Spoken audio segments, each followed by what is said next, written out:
Op Lamberts Baai, die rustige hawedorpie aan die Weskus, kuier ons op 'n aand by die Engelbrecht familie. Met oom Jan Trippens aan die hoof, beoefen die Engelbrechts 'n volksdans wat al haas uitgesterf het, die Lanciers.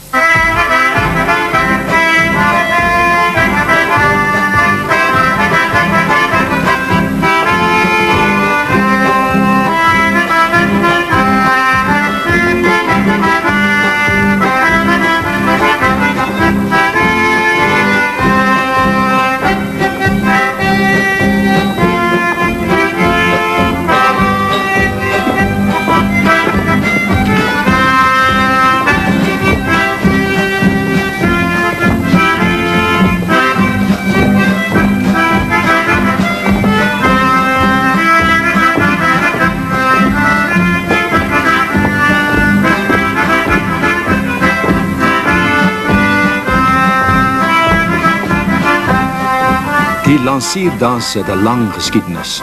Oom Jan Trippens Engelbrecht is nog van die weiniges wat oor die tradisie kan gesels.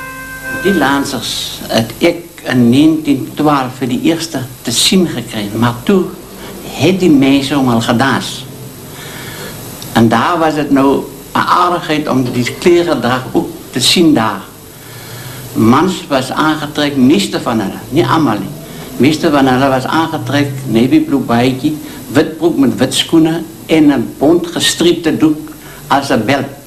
Je weet zo, net zoals een belt.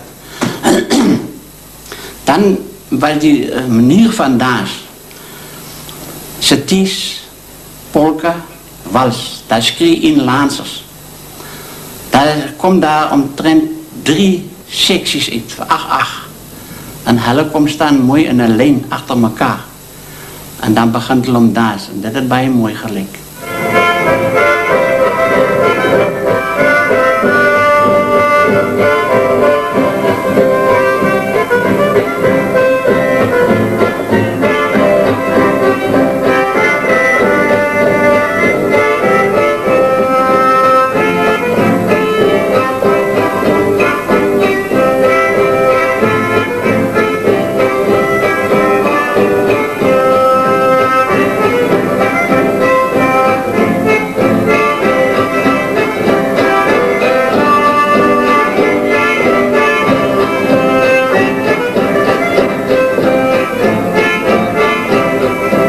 Die Lancers, soos die dans oorspronklik genoem is, het sy ontstaan so vroeg as 1850 in Engeland gehad.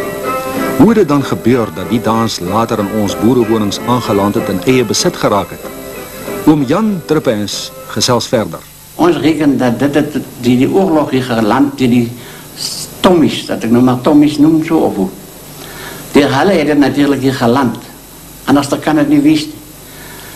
En daar had ik toen geleerd, die Lancers dansjes, zodat ons van vandaag net ik nog op die ogenblik hier de enigste is wat ik kan onthouden.